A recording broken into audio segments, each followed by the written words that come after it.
Good morning students. बेटे हम जो चैप्टर फर्स्ट कर रहे थे आज उसका नेक्स्ट टॉपिक करेंगे। Chapter first that relates to statistics, concept of economics and significance of statistics in economics. इसी से रिलेटेड बेटे हमें कॉन्सेप्ट दे रखी है। What is the basic difference between micro and macro.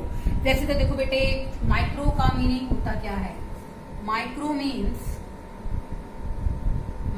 का मीनिंग होता है बच्चों स्मॉल यूनिट। क्या मीनिंग होता है बच्चों? Small units. ओके। और यहां पर मैक्रो का मीनिंग क्या है student? Macro means large. Okay. ये तो बेटे सिर्फ आपको बताने के लिए है। आगे देखिए बच्चों, micro economics studied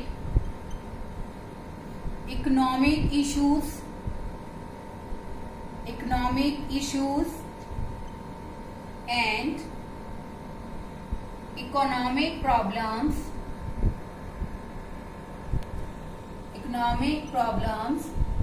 at the level of individual, एक व्यक्तिगत लेवल पर, एक फर्म के लेवल पर, ए हाउस होल्ड, एक परिवार के लेवल पर।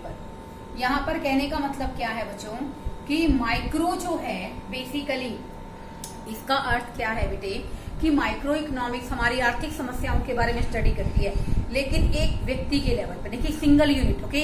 एक फर्म के लेवल पर, एक कंपनी के लेवल पर और एक हाउस होल्ड के लेवल पर। जबकि जो हमारी मैक्रो इकोनॉमिक्स है स्टूडेंट, मैक्रो इकोनॉमिक्स क्या करती है? Study economic issues, economic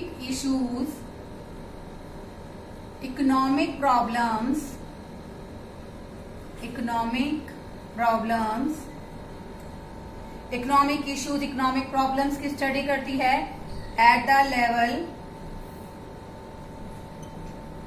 of a society as a whole, पूरे समाज के स्तर पर। देखो बेटे माइक्रो में नहीं होता है स्मॉल यूनिट, ओके। मैक्रो में नहीं होता है लार्ज। माइक्रो इकोनॉमिक्स सब इकोनॉमिक प्रॉब्लम्स को स्टडी करती है, लेकिन एक व्यक्ति के स्तर पर, एक परिवार के लिए, एक गृहस्थ परिवार के लिए, एक कंपनी के लिए, एक फर्म के लिए। यहाँ पर बेटे मैक्रो इकोनॉमिक्स प्रॉब्लम को सॉर्ट आउट करती है। किसके लिए? Economy as a whole, society as a whole. वैसे सोसाइटी की जगह you can write here economy as a whole. संपूर्ण राष्ट्र के समस्याओं को ये क्या करती है बच्चों? सॉल्व करती है। ठीक है बच्चों। Third one, micro economics focuses on maximum individual welfare.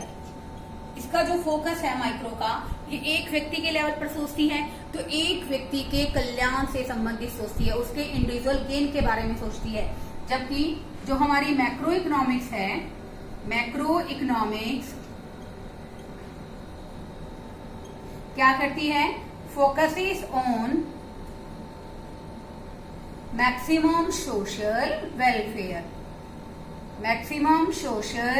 welfare, समाज के कल्याण को कैसे अधिकतम किया जाए। देखो बेटे अगर हम लोग कहते हैं कि हमारे देश के अंदर बेसिकली कितने लोग बेरोजगार हैं, एक व्यक्ति बेरोजगार है, मेरा नेबर अनएम्प्लॉयड है, then I am talking about the individual problem of my neighbour.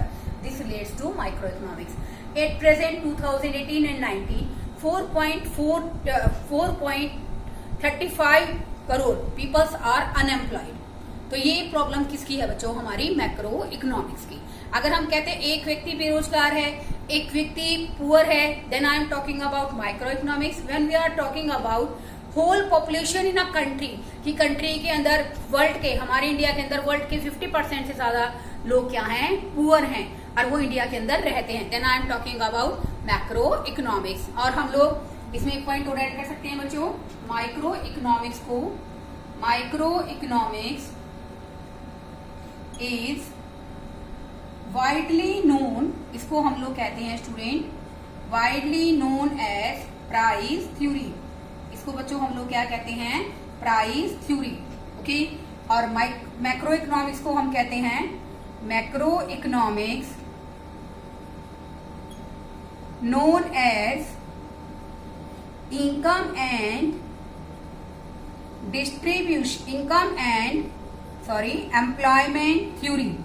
इसको हम लोग कहते हैं इनकम एंड एम्प्लॉयमेंट थ्योरी। देखो बेटे, माइक्रो इकोनॉमिक्स को प्राइस थ्योरी कहते हैं, प्राइस डिटर्मिनेशन में हेल्प करती है, और ये बेटे कहीं ना कहीं हमारी इनकम की और एम्प्लॉयमेंट, हमारे रोजगार के स्तर के बारे में बताती है।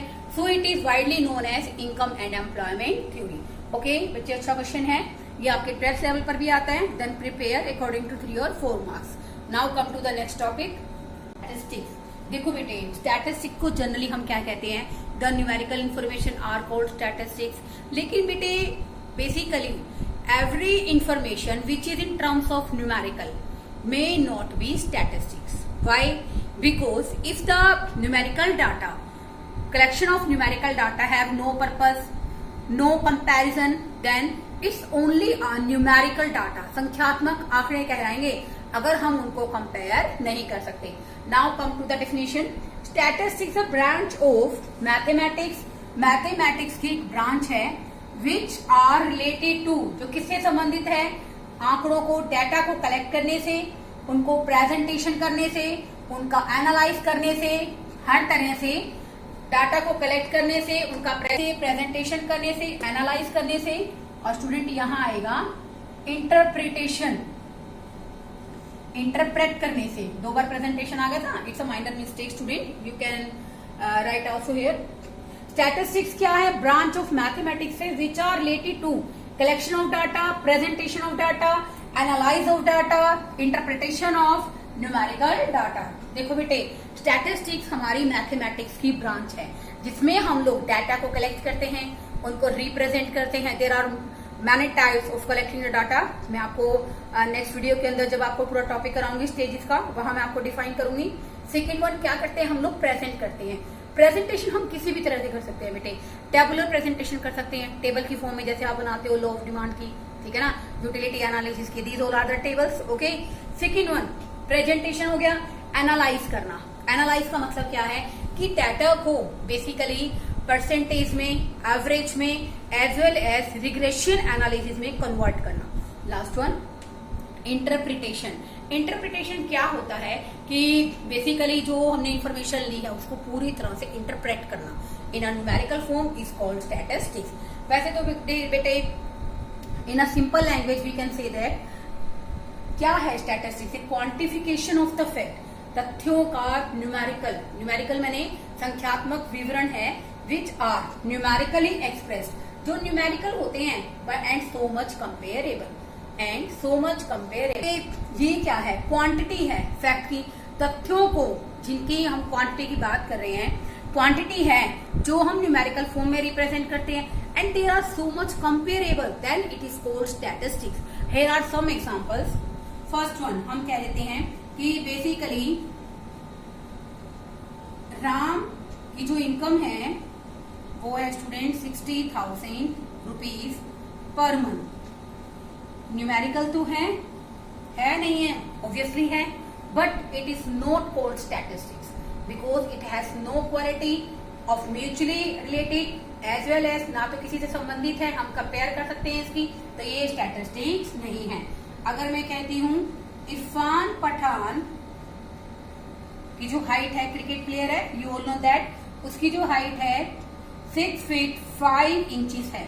ओके, जबकि जो सचिन है हमारा क्रिकेट प्लेयर, उसकी हाइट 6 फीट 1 इंचेस है। देन वी कैन कंपेयर कि इरफान पठान बेसिकली सचिन से 4 इंचेस क्या है? बड़ा है। ठीक है बच्चों, पठान सचिन से क्या है? 4 इंचेस बड़ा है। यहाँ पर हम इन दोनों की आपस में क्या कर सकते हैं बच्चों? कंपैरिजन कर सकते हैं। This is known as statistics. अगर हम कहते हैं कि बेसिकली इंडिया की जो इनकम है, पर कैपिटा इनकम 36,000 रुपीज है, क्या है?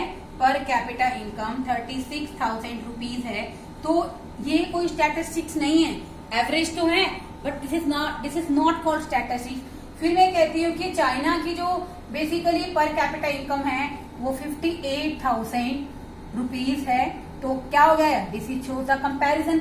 जहां कंपैरिजन हो सकता है आप इंफॉर्मेशन को आपस में रिलेटेड कर सकते हैं। तो बेटे वो क्या कहलाता है, स्टैटिस्टिक्स। स्टैटिस्टिक्स बच्चों दो तरह से हो सकती हैं।